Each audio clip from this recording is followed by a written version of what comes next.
একই গ্রামে মাদ্রাসা আছে, প্রাইমারি আছে। কোনো ভালো বাপ ওই মাদ্রাসা বাদ দিয়ে প্রাইমারিতে তার ছেলেকে ভর্তি করে দিবি না, কোনো ভালো বাপ। মাদ্রাসা ডেঙ্গে প্রাইমারিতে ভর্তি করে দিচ্ছে। আমি বললাম, কে ভাই মাদ্রাসা কি সুন্দর কোরআনের তালিম দেওয়া হয়, জালিকাল কিতাবুল আরাইবা হুদালিল মুত্তাকিন। হুজুর মাদ্রাসাত উপবৃত্তি নাই হুজুর, প্রাইমারিতে উপবৃত্তি আছে হুজুর। উপবৃত্তির জন্য প্রাইমারি দিচ্ছ, মরিয়া দেয় তোর কব্বর ওই থুবি না, কয় জায়গার দাম আছে, বাগুন লাগাবি, বাগুন লাগাবি, জায়গার দাম নেই, মরিয়া গেছে ফুরিয়ে গেছে, বাগুন লাগা, বাগুন লাগাবে। আর মাদ্রাসায় দেন মরে যাবে প্রত্যেক ওয়াক্তে ওয়াক্তে মুনাজাতে রব্বির হামহুমা কামা রব্বায়ানি সগীরা বলে কানবে। প্রতি জুমার দিনে ফজরের পরে আপনার কবরের পাশে গিয়া ছেলে যখন চোখ দিয়ে পানি, মাছের মাথার মতন পানি বের করে কানবে, ফেরেশতা কয় আল্লাহ তোমার এই বান্দা কান্দে কেন? আল্লাহ বলে ফেরেশতা তোদের তো বাপ মা নাই, তোরা কেমনে বুঝবি? এই মাদ্রাসার আলেম তার বাবার জন্য দোয়া করতেছে, ওর চোখের পানি নাকের ডগায় পৌঁছার আগে আমি আল্লাহর বাপের কবরকে জান্নাত বানায়া দিলাম। তাহলে এখানে সুবহানাল্লাহ বললে হবে না। এখানে যত মানুষ আমরা বসে আছি, আমাদের মাসুম বাচ্চাকে আমরা ডাক্তার বানাবো, ইঞ্জিনিয়ার বানাবো, সাহিত্যে তাই বানাবো, কিন্তু যখন ছোট থাকবে তখন তার হাতে সর্বপ্রথম কি দিব? আরো জোরে বলেন, কারা কারা ছোট বাচ্চার হাতে কোরআন দিবেন? দুই হাত তুলে আল্লাহ দেখান, দুই হাত তোলেন, টান করে তোলেন।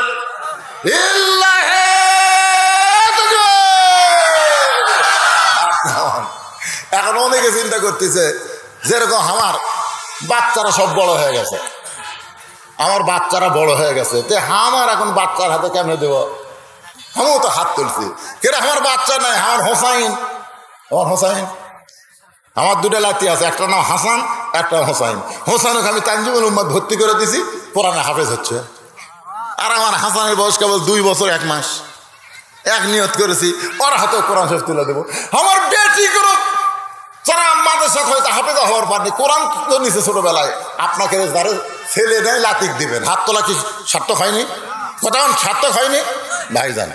একটু মনোযোগ দিয়ে শোনেন, সামনে ভালো দিন আসবে যদি সন্তান হাতে কোরআন শরীফ তুলে দেওয়ার পরে হযরত আলী হোসেনের হাতে কোরআন শরীফ দিয়ে এবার ফাতেমার ঘরের দরজায় আমার মায়েরা যারা আজকে ওয়াজ শুনবার চাইছে, মায়েরা বলে হুজুর আসে দিনের বেলা সামান্য ওয়াজ করে চলে যায়, মাগরিবের পরে ওয়াজ শুরু করতে ওয়াজ শেষ হয়ে যায়।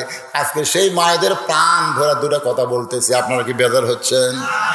এখন বলেন তো, মেয়ে বড় হলে বাবা মেয়ের ঘরে ঢুকতে অনুমতি লাগে? লাগে লাগে লাগে। মেয়ে বড় হলে বাবা মেয়ের ঘরে ঢুকতে কি লাগে? অনুমতি লাগে। আর ছেলে বড় হলে মায়ের ঘরে ঢুকতে কি লাগে? কিন্তু স্বামী যদি বইয়ের ঘরে ঢোকে তাহলে অনুমতি জোরে কোন লাগে? তাহলে হযরত আলী ফাতেমার ঘরে ঢুকতেছে, কোনো অনুমতি লাগতেছে না। অনুমতি ছাড়াই দরজা খোলে, তাকায় দেখে ফাতেমা ওই ঘরের ভিতরে অন্দর মহলে বাম হাতে জাতা ঘুরে আর ডান হাতে আল্লাহর কোরআন তেলাওয়াত করতেছে। এই দৃশ্য, একটু দৃশ্যটা দেখেন। বাম হাতে ফাতেমা জাঁতা ঘুরাচ্ছে আর ডান হাতে আল্লাহর কোরআন তেলাওয়াত করতেছে। হযরত আলী এই দৃশ্য দেখার পরে চোখের পানি বের করে মনে মনে বলে, বাবু আমার ঘরে খাট নাই, পালং নাই, আমার ঘরে টাকা নাই, পয়সা নাই, কিন্তু ভাগ্য গুণে এমন একটা বউ পাইছে আল্লাহ, যে বউটা ঘরে আসার পরে আমার দুনিয়ার ঘর যেন জান্নাত হয়ে গেছে। সুবহানাল্লাহ। আর আমরা ঘর যা কি দেখতেছি, আমাকে ঘুরতেছে। স্টার জলসা শেষ হচ্ছে, জি বাংলা দেখতেছে। কিরে এই মায়েরা পর্দার অন্তরে বসে শুনতেছেন, খাতুনে জান্নাত ফাতেমার সঙ্গে যদি জান্নাতে যাবার চান, খালি তো পর্দার ওয়াজ সুন্দর চান, ওয়াজ শোনা কাম হবে না, ফাতেমার মতো চরিত্র হওয়া লাগবে। জোরে কোন কথা ঠিক না? বাম হাতে জাতা ঘুরাই, ডান হাতে আল্লাহর কোরআন তেলাওয়াত করতেছে। এ দৃশ্য দেখার পরে হযরত আলী জবান ফসকা বের হয়ে গেছে, আসলে বলবার চাইনি, জবান ফসকা হঠাৎ বের হয়ে গেছে। রব্বানা পড়েন, রব্বানা আতিনা ফিদ দুনিয়া হাসানাতাও ওয়া ফিল আখিরাতি হাসানা ওয়া কিনা আযাবান নার। সঙ্গে সঙ্গে ফাতেমা জাতা ঘুরান বন্ধ, সঙ্গে সঙ্গে ফাতেমা কি ঘুরান বন্ধ, জাতা ঘুরান বন্ধ, কোরআন তেলাওয়াত বন্ধ। জাতা ঘুরানো বন্ধ করছে, কোরআন তেলাওয়াত বন্ধ করে বুড়া আঙ্গুলে ভর দিয়ে, একটু মনোযোগ দিয়ে শুনবেন, ফাতেমা বুড়া আঙ্গুলে ভর দিয়ে স্বামীর কপালে একটা চুমা খাইছে। হযরত আলী বলতেছে, ফাতেমা জাতা ঘুরাইতেছো, কোরআন তেলাওয়াত করতেছো, সেইগুলা কাম বাদ দিয়ে তুমি দরজায় এসে আমার কপালে চুমা দিলে কেন? ফাতেমা বলে, স্বামী গো, আল্লাহর নবী বলেছেন স্বামী যখন বিবির কাছে আসবে তখন বিবির দুনিয়ার সমস্ত কাজ কাম হারাম হয়ে যাবে, একটা মাত্র কাজই হলো স্বামীর মনকে খুশি করে দেওয়া। সুবহানাল্লাহ, কত কষ্ট হচ্ছে, কেন আমরা যে পাইনি, যে সুবহানাল্লাহ কি জন্য পাচ্ছেন? আল্লাহ রাসূল বলেছে, নফল নামাজের নিয়ত করছো, 4 রাকাত নফল, 2 রাকাত নফলের নিয়ত করছে, 1 রাকাত হচ্ছে, আর 1 রাকাত এখনো বাকি আছে। এমন সময় স্বামী যদি তোমাকে ডাকে, রহিমা নামাজ বাদ দে, স্বামীর ডাকে উত্তর দেওয়া লাগবে, নামাজ বাদ। কিসের তোর নফল রে? তোর ফরজ তোর ডাকতেছে, শুধু আল্লাহর ফরজ ইবাদত ছাড়া, আল্লাহর ফরজ ইবাদত ছাড়া যদি ফরজ নামাজের নিয়ত করে তখন স্বামী ডাকলে উত্তর দিবার পারবে না। নামাজ শেষ করে মোনাজাতও করা যাবে না, যায় স্বামী বড় লাগবে নামাজ ধরছিলাম জোহরের, এই জন্য আপনার ডাকে উত্তর দিবার পারিনি, মাফ করে দেন। স্বামী কবি আল্লাহর এটা কি রে? দুপুরবেলা শীতের রাত, মাঘ মাস দিন, গোসল করা খুব কষ্ট হয় শীতের দিনে। দুপুরবেলা বলতেছে, আসো গো গোসল আগে একটু খেলা করি, খেলা করি, বোঝেন না? খেলা বোঝেন না, ভালো ভাষাতে বলতেছি।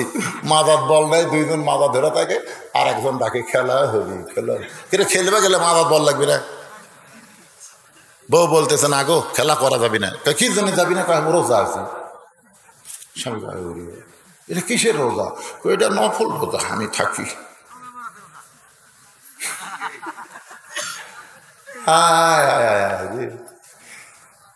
মায়েরা শোনেন, স্বামীর হুকুম ছাড়া কোন নফল রোজা করা যাবে?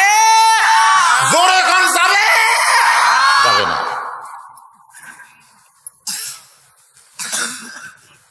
আমি কি আপনাকে বিরুদ্ধে ওয়াজ করছি যে? তো হ্যাঁ ঠিক মতো দিচ্ছেন না, তার মানে এরা যা মাথা তুটিছে, বুঝলেন না?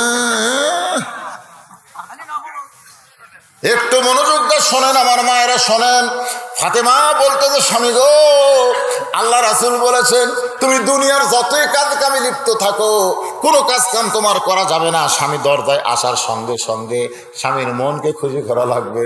আমি আপনার কপালে চুমা দিয়া আপনার মনকে খুশি করে দিলাম। আলী বলতেছে, ফাতেমা তুমি যখন আমার মনটাকে খুশি করেছো, তোমার মনটাকে আমি খুশি করতে চাই, 2 ভুরুর মাঝখানে একটু শব্দ করে চুমা দেওয়া লাগবে। রাসূল বলেছেন একটু শব্দ করা লাগবে। এই যে বইয়ের যে ভুরু নাই, ভুরু, এই 2 ভুরুর মাঝখানে আল্লাহ নবী বলেছেন, স্বামী যখন বিবির 2 ভুরুর মাঝখানে একটা চুমা দিবে, তার আমল নামায় আল্লাহ তাআলা খুশি হয়ে একটা উমরা হজের সওয়াব দিবে। সুবহানাল্লাহ। যারা বলেন আপনি, আপনাকে যদি বলা হয় যে আপনার বইয়ের ভুরু কেমন, জোড়া না ফাঁক, তো কবে হুজুর আসবেন তো আমরা দেখিনি, মানে চুমাই খাইনি, দেখি করতে গেল। এই আমরা হজ করবার গেলে এখন টাকা লাগতেছে, হজ করতে 7 লাখ, ওমরা করতে 2 লাখ, টাকা লাগবে, টাকা ছাড়া কাম হবে? আজকে একটু ওমরা হজের সব পাবে, ও শেষ করে বাড়ির যে বউ তখন দরজা খুলে দিবে, 4টা ধরে 2 ভুরুর মাঝখানে একটু শব্দ করবে, একটু শব্দ। সুবহানাল্লাহ। হযরত আলী ফাতেমার 2 ভুরুর মাঝখানে চুম্বন দিছে। ফাতেমা বলে, স্বামী গো কোরআন তেলাওয়াত করতেছিলেন জোরে জোরে, আমি ঘর থেকে শুনতে পাচ্ছিলাম। আলী বলতেছে, তুমি যে কোরআন পড়তেছ আমি কিন্তু শুনবার পাইনি। এখান থেকে ফতুয়া হলো, পুরুষ মানুষ জোরে কোরআন তেলাওয়াত করা যাবে, আর মেয়েরা জোরে কোরআন তেলাওয়াত করা যাবে। দেখেন, কোরআন তেলাওয়াত জোরে করা যাবে না, মেয়েরা জোরে কথা বলা যাবে, ঝগড়া করা যাবে, ঝগড়া করা যাবে। ফাতেমা বলে, স্বামী গো, কোরআন তেলাওয়াত করা বাদ দিয়ে আপনি অন্দর মহলে ঢুকলেন কেন হঠাৎ? আমার কথা কি আপনার মনে পড়ছে নাকি? আলী বলে, ফাতেমা, তোমার ছোট্ট ছেলে হোসাইন। কিছুই বলে নাই, শুধু বলেছে তোমার ছোট্ট ছেলে হোসাইন। সঙ্গে সঙ্গে ফাতেমার দুটা দেহ থরথর করে কাঁপতেছে। আলী বলে, ফাতেমা, হোসাইন নামটা শোনার পরে তুমি এমন করে কাঁপো কেন? ফাতেমা বলে, স্বামী গো, আল্লাহর নবী দুনিয়া থেকে বিদায় নেওয়ার আগে আমার কানে কানে বলে গেছে, ফাতেমা তুই কি বলতে পারিস মা, আমি দুনিয়া থেকে বিদায় নেওয়ার পরে সবচাইতে বেশি কষ্ট কে পাবে?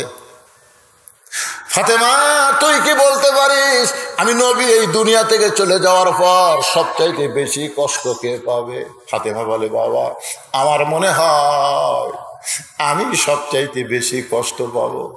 রাসূল ফাতেমাকে বললেন, মা, দুনিয়ার সমস্ত আমার যত সাহাবী আছে সমস্ত সাহাবীরা মিলে যে কষ্ট পাবে, তুই ফাতেমা যে কষ্ট পাবি, সবাই মিলে যে কষ্ট পাবে মা, তার চাইতে বেশি কষ্ট পাবে আমার হাসান আর হোসাইন।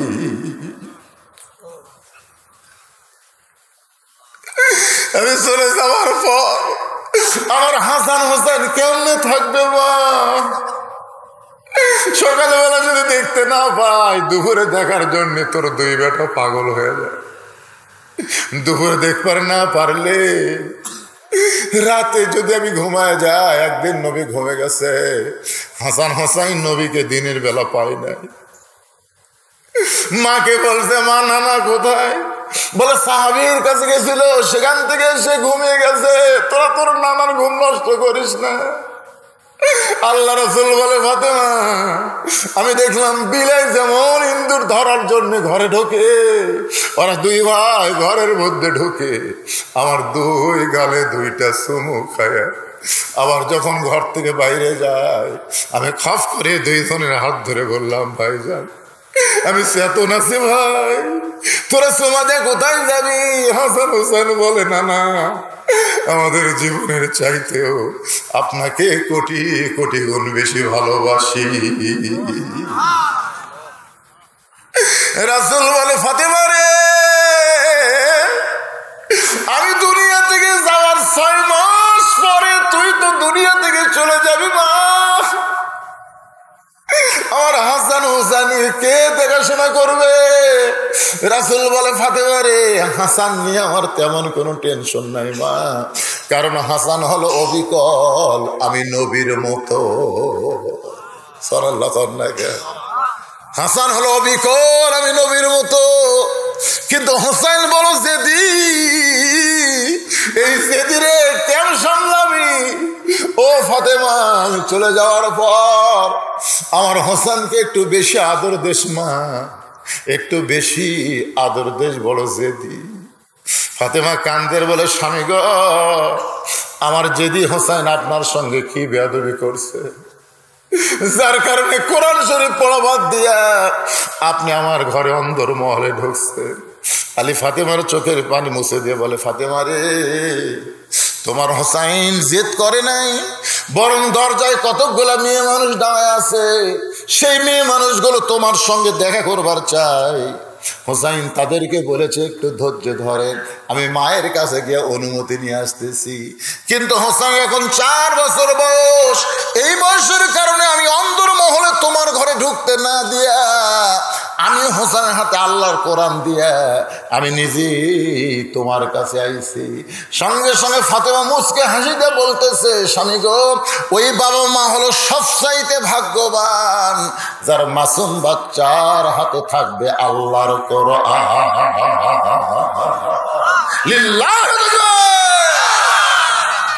ওই বাবা মা হলো সবচাইতে বড় ভাগ্যবান যার মাসুম বাচ্চার হাতে থাকবে আল্লাহর কোরআন। ভাগ্যবান হবেন। দেন আগমত কি শিখতেছে?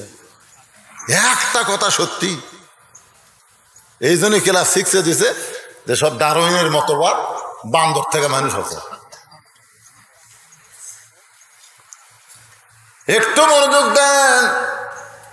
আলী বলতে যে ফাতেমা দরজায় কতগুলা মেয়ে মানুষ, মায়েরা শোনেন, তোমার সঙ্গে দেখা করবার চাই, তুমি যদি অনুমতি দাও তাহলে দরজা খুলে দিব।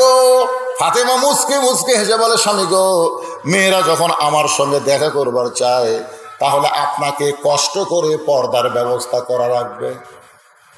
আলী মুচকি মুচকি হাসে। ফাতেমা বলে, হাসেন কেন? বলে, হাসার কারণ হলো মেয়েরা মেয়ের সঙ্গে দেখা করবে, এখানে কোনো পর্দার ব্যবস্থা লাগবে না।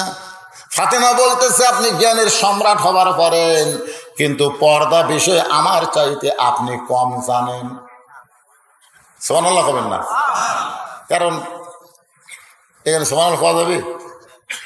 আপনি জ্ঞানের সম্রাট হবার পারেন, কিন্তু পর্দা বিষয় আপনি আমার চাইতে কম জানেন। আলী বলতে যে ফাতেমা মুখ সামাল করে কথা বলো, তোমার বাবা কিন্তু বলেছে আনা মাদিনাতুল ইলমি ওয়া আলিউ বাবুহা, আমি হচ্ছে ইলমের শহর, আলী হচ্ছে তার দরওয়াজা। ফাতেমা বলতেছে, আমিও স্বীকার করি আপনি জ্ঞানের সম্রাট, কিন্তু পর্দা বিষয়ে আমার চাইতে আপনি কম জানেন। আপনারা বলেন তো, হযরত আলী কি জ্ঞানের সম্রাট ছিল না? ছিল না? ওমর ফারুকের জীবনে পড়ে দেখেন, জেরুজালেমে গেছে, জেরুজালেমের খ্রিস্টানরা ওমর ফারুককে সাদর সম্ভাষণ জানানোর জন্য হাজার হাজার দাঁড়িয়ে আছে। উটের পিঠে রাখালকে ওমর মনে করে জেরুজালেমের লোকেরা বলতেছে, আমির আল মুমিনিন, আপনি অনেক কষ্টে উটের পিঠে চড়ে আইছেন জেরুজালেমে, আপনি দয়া করে এই যে একটা চৌকিয়ার উপরে নামেন, আর একজন হামাগুড়ি দিয়ে এই পিঠের উপরে পা দিয়ে নামেন, আপনার যেন নামতে কষ্ট না হয়। উটের পিঠের রাখাল কাঁদতেছে, ফুপায় ফুপায় কাঁদতেছে। জেরুজালেমের খ্রিস্টানরা বলে, আমাদের আব্বত্ব নাই, কি ভুল হয়ে গেল নাকি? আপনি কান্দেন কেন? রাখাল বলতেছে, রে জেরুজালেমের লোকেরা, তোমরা তো উমরকে চেনো না, তোমরা উমরকে চেনো না, আমাকে উমর মনে করে তোমরা সম্মান করতেছো, কিন্তু যিনি রশি ধরে জমিনে দাঁড়ায় আছে তিনি হলেন হযরত উমর। সঙ্গে সঙ্গে খ্রিস্টানরা বলে, এটাই যদি ইসলাম হয়, বাংলাদেশের মতন ৯৬টা দেশের খলিফা উমর, সে রশি ধরে জমিনে দাঁড়ায় আছে আর রাখালকে উটের পিঠে তুলে দিছে, এটাই যদি ইসলাম হয় তাহলে খ্রিস্টান ধর্মে আমরা আর থাকলাম না। হাজার হাজার খ্রিস্টান উমর ফারুকের এই চরিত্র দেখে মুসলমান হয়ে গেছে। জোরে করে সুবহানাল্লাহ। কিন্তু হাজার হাজার হলেও তো তার মধ্যে দুই একটা বেকা থাকে না? বেকা বোঝেন না? এই যে যতই নামাজের ওয়াজ করেন, এখানে কিন্তু অনেক বেকা আছে, ফজর পড়বি না, যতই করেন তখন হুজুর নামাজের কোন পদ্মার কোন যা ইচ্ছা তাই কোন শুনে আগাম, কিন্তু যা আসলাম তাই। এর নাম হলো বেকা। ধরে কোন এর নাম কি? ওই আমার ওয়াজে শুনছেন, মুরিদ পীরের কাছে আসে কয়, হুজুর ধনী হবার চাই। তো ধনী কেমনি হবে? কামাই কর। কামাই করে তো হচ্ছে না, যা কামাই করি তাই শেষ। এমন একটা মন্ত্র দেন তাকে, তার দিন হাজির কর। দিন হাজির করার মন্ত্র দিছে, ওই সেই মন্ত্র পড়ে দিন আছে। দিন বলতে তার ভাঙ্গা বাড়ি চাঙ্গা করে দে। তো দিন ভাঙ্গা বাড়ি চাঙ্গা করে দিয়ে বলে, হুজুর কাজ দেন। বলে, আমার অনেক টাকা পয়সা লাগবে, আনে দে। অনেক টাকা পয়সা আনে দিয়ে বলতে, হুজুর কাজ দেন। আমার ভালো ভালো খাবার আনে দে, ভালো ভালো খাবার আনে দে, হুজুর কাজ দেন। আর তো কাজ নাই, কাজ দেওয়া লাগবে। তখন ডাকছেন, কাজ না দিলে আমি বেকার থাকবো না। তো কাজ দেন, কাজ না থাকলে আমার ঘাড় ভাঙবো। তখন আমি তো দিন হাজির করবার শিখছি রে, এক তো তারাবার শিখিনি। মারছে পীরের কাছে দৌড়, পীর কাছে দৌড় আসকে, হুজুর যা আছে দিন তাই দিছে, কিন্তু খালি কাজ চায়, আমার তো আর কাজ নাই। কাজ না দিলে বলে ঘাড় ভাঙবি। দিন কোথায় কয়ে আসতেছে? দিন এসে কয়, পীরের কাছে লুকে লাভ নাই, কাজ দে, কাজ না দিলে তোর ঘাড় ভাঙবো। পীর সাহেব বলতে, আমার মুরিদের কাম নাই, কিন্তু আমার আছে তো। বলে, কি কাম? বলে, কুত্তার বেকা না, সোজা কর যা। ওদের কুত্তার বেকা না, সোজা কর। জিন টানে সোজা হয়, ছাড়া দিলেই বেকা হয়, টানে সোজা হয়, ছাড়া দিলেই বেকা হয়। দিনকে আল্লাহরে এমন এক কাজ দিল, এই কাম তো কিয়ামত পর্যন্ত শেষ হবি না। এরকম বেকা মার্কা কিছু শ্রোতা মাহফিলে আসে, এরা কুত্তার লেবের মতন যতই ওয়াজ করেন, যতক্ষণ মঞ্চে থাকবে ততক্ষণ সোজা, ছাড়া দিলে আবার বেকা। এরকম বেকা থাকে কি থাকে না? ধরে কোন ওই বেকা মারছে দৌড় পাদ্রির কাছে, জোরে কনকার কাছে, পাদ্রির কাছে গিয়ে বলতেছে, ও খ্রিস্টান যাজক পাদ্রি, তোমার সব খ্রিস্টান উমরের আদর্শ থেকে মুসলমান হয়ে গেছে। যারা সাদর সম্ভাষণ জানাবার গেছে, কি যেন দেখালো, ওমর মুসলমান হয়ে গেছে। পাদ্রি দৌড়ে এসে বলে, ওমর আমিও মুসলমান হবার চাই। উমর বলে, আলহামদুলিল্লাহ, আপনি হলেন খ্রিস্টানদের পীর সাহেব, আপনি যদি মুসলমান হন তাহলে তার কোনো টেনশন নাই। পাদ্রি বলতেছে, আমার 4টা প্রশ্নের উত্তর দিলে আমি মুসলমান হব। ওমর ফারুক বলে, কি প্রশ্ন ভাই? বলে, 1 নম্বর প্রশ্ন হলো, একই সঙ্গে 2 ভাই জন্মগ্রহণ করেছে, আবার বহু বছর পরে একই সঙ্গে 2 ভাই মৃত্যুবরণ করেছে, কিন্তু এক ভাইয়ের চাইতে 100 বছরের বড়। এই 2 ভাইয়ের নাম বলা লাগবে। একই সঙ্গে জন্মগ্রহণ করছে, আবার বহু বছর পরে একই সঙ্গে 2 ভাই মারা গেছে, কিন্তু এক ভাইয়ের চাইতে 100 বছরের বড়। এই 2 ভাইয়ের নাম বলা লাগবে। আমার 2 নম্বর প্রশ্ন হলো, পৃথিবীর এমন কোন জায়গায় সূর্যের আলো একবার পড়েছে, কিয়ামত পর্যন্ত আর সূর্যের আলো পড়বে না, ওই জায়গার নাম বলতে হবে। আমার 3 নম্বর প্রশ্ন হলো, পৃথিবীর এমন কোন কবর জীবিত, কবরের ভিতরে লাশটাও জীবিত, কবর এবং লাশের নাম বলতে হবে। আমার 4 নম্বর প্রশ্ন হলো, পৃথিবীর এমন কোন কারাগার কয়েদি নিঃশ্বাস নেবার পারে না, এরপরে জীবিত থাকে। ওমর কান্দের বলে, পাদ্রি ভাই, এমন প্রশ্নই আমি জীবনে শুনি নাই, তাহলে উত্তর দিব কোত্থেকে? পাদ্রি বলতেছে, এরা বোকা শোকা মূর্খ থেকে মুসলমান হসে, কিন্তু আমি পাদ্রি মুসলমান হতে পারলাম না। ওমর ফারুক তখন জেরুজালেম থেকে মদিনায় আইলেন। হযরত আলী দেখা করতে গিয়ে বললেন, উমর ফারুক যখন মদিনার খলিফা ছিলেন, হযরত আলী তখন ছিলেন শিক্ষামন্ত্রী। জোরে কোন কি মন্ত্রী? আরো জোরে কোন কি মন্ত্রী? শিক্ষামন্ত্রী। ওসমান গনি তখন ছিলেন অর্থমন্ত্রী। নবীর সময় শিক্ষামন্ত্রী হযরত আলী, নবীর সময় অর্থমন্ত্রী ওসমান। আর আল্লাহ নবী যখন ছিলেন তখন উমর ছিল আইন মন্ত্রী। জোরে কোন কি মন্ত্রী? আর আবু বকর ছিল হলো ধর্মমন্ত্রী। চলে গেছে নবী, চলে গেছে আবু বকর, এখন আইন মন্ত্রী হয়েছে খলিফা। শিক্ষামন্ত্রী এখনো বহাল তবিয়তে আছে। জোরে কোন সুবহানাল্লাহ। জেরুজালেমের রেজাল্ট কি? উমর ফারুক বলতেছে, হতে হতে হলো না। আলী বলতেছে, কি হতে হতে হলো না? বলে, এই পাদ্রিটা মুসলমান হবার চাইছিল, কিন্তু 4টা প্রশ্ন করলো, উত্তর দিবার পারিনি, তাই মুসলমান হয়নি। আলী বলতেছে, কি 4টা প্রশ্ন করছে? বলে, 1 নম্বর প্রশ্ন হলো, একই সঙ্গে জন্মগ্রহণ করছে যমজ ভাই, বহু বছর পরে একই সঙ্গে 2 ভাই মারা গেছে, কিন্তু এক ভাইয়ের চাইতে 100 বছরের বড়। এই 2 ভাইয়ের নাম কি? আলী মুসকি মুসকি হাসিয়ার বলে, এক ভাইয়ের নাম হলো আজিজ আলাইহিস সালাম, আর একজনের নাম হলো ওজায়ের আলাইহিস সালাম। ওজার 100 বছর ঘুমের মধ্যে থাকার কারণে ওই ঘুমটা তার হায়াত কম, 100 বছর হয়ে গেছে। এইটাই কি আপনি বলতে পারেন নাই? আমার মনেই নাই। 2 নম্বর প্রশ্ন করেছে, পৃথিবীর এমন কোন জায়গা সূর্যের আলো একবার পড়ছে কিয়ামত পর্যন্ত পড়বে না? হযরত আলী বলতেছে মুসকি মুসকি হেসে, যখন মুসা আলাইহিস সালাম সাগর পার হলো, তখন আল্লাহ সাগরকে রাস্তা বানাই দিল, 12 লাইন রাস্তা। আমাদের বগুড়ায় এটা কয় লাইন হচ্ছে? জোরে খান, কয় লাইন? এই 4 লাইন করবার যায় সরকারের 12টা বেজে গেছে, আর আল্লাহ সাগরের মধ্যে 12 লাইন রাস্তা করছে। সুবহানাল্লাহ। 12 লেন, 12 লেন। যখন রাস্তা করে দিয়েছে মুসা নবীর জন্য, তখন ওই যে সূর্যের আলো সাগরের তলে পড়ে গেছে। যখন ফেরাউন পার হবার চাচ্ছে, তখন সাগর আবার আগের মতন মিলিত হয়ে গেল।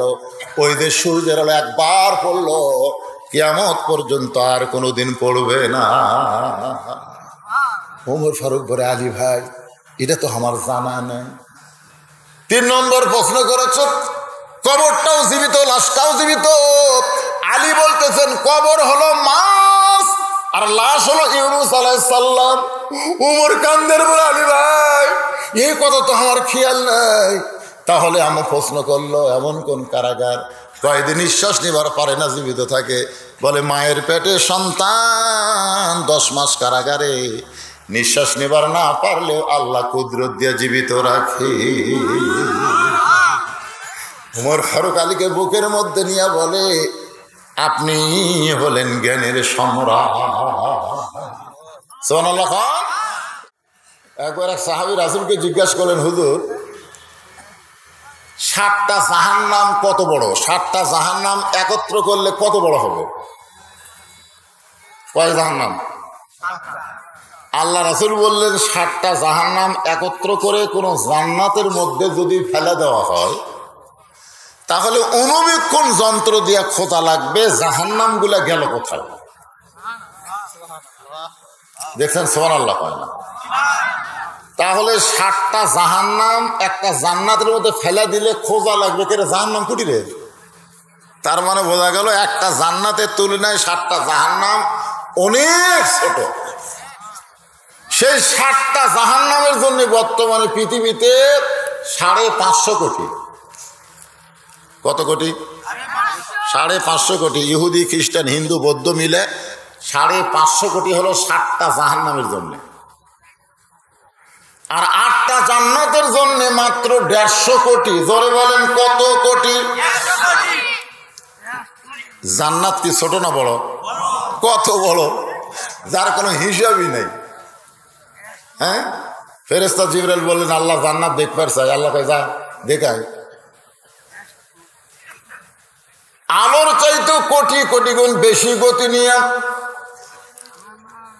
600 পাখা দিয়ে ফেরেশতা জিবরাইল উড়াল দিলেন জান্নাত দেখার জন্য। এই দুনিয়ার 1 মাস পর্যন্ত জান্নাত দেখলেন, কিন্তু জান্নাতের সীমানা পাইলেন না। আলোর চাইতে বেশি গতি নিয়ে ফেরেশতা জিবরাইল বলে আল্লাহ এত বড় জান্নাত বানাইছেন, এখন পর্যন্ত জান্নাতের সীমানা পাইলাম না। আল্লাহ বলে জিবরাইল জান্নাত যদি হয় 16 আনা, তুমি সবে মাত্র দেখছো তার 1 আনা। ফেরেশতা জিবরাইলকে আর দেখবো না। দেখছেন? তাহলে সেই 8টা জান্নাতের জন্য মানুষ হলো মাত্র 150 কোটি, আর 7টা জাহান্নামের জন্য হলো 550 কোটি। এই হিসাবে আমরা তো জান্নাত এমনি পাই। জোরে কোন কথা ঠিক কিনা? মুসলমান হয়ে জাহান্নামে যাবে এই চিন্তা মাথা আসে কোত্থেকে? হ্যাঁ, এই জন্য কোনো সময় যান বলেন না যদি সন্দেহ।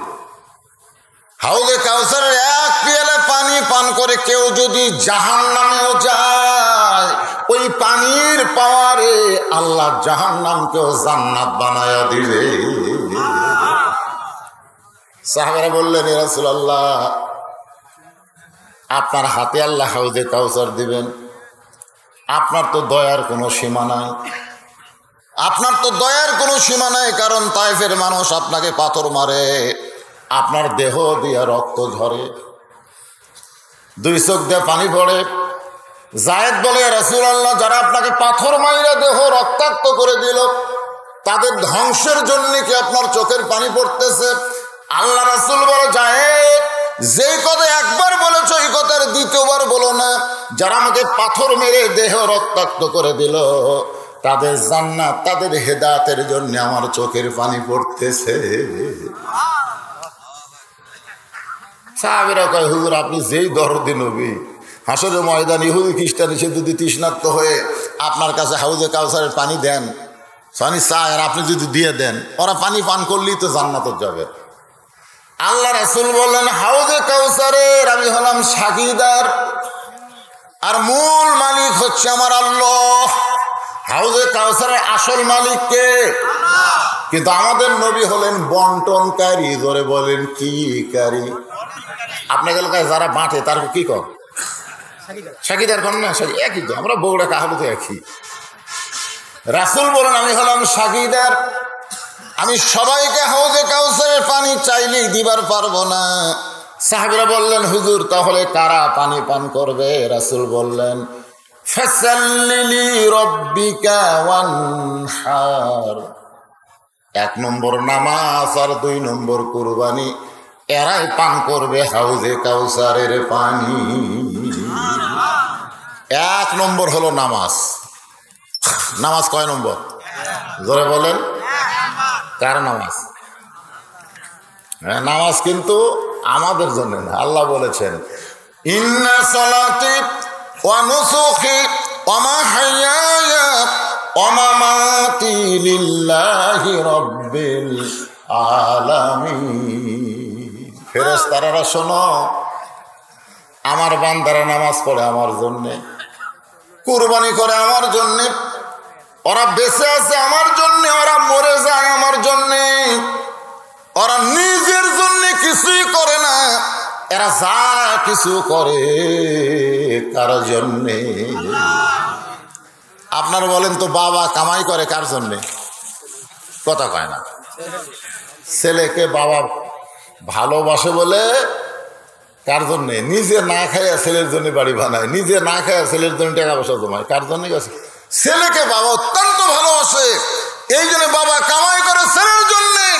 বান্দা আল্লাহকে অত্যন্ত ভালোবাসে, এই জন্য বান্দা নামাজ পড়ে আল্লাহর জন্যে। দরকার সুবহানাল্লাহ।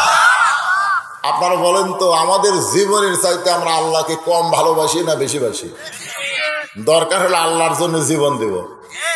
কি বলা হচ্ছে?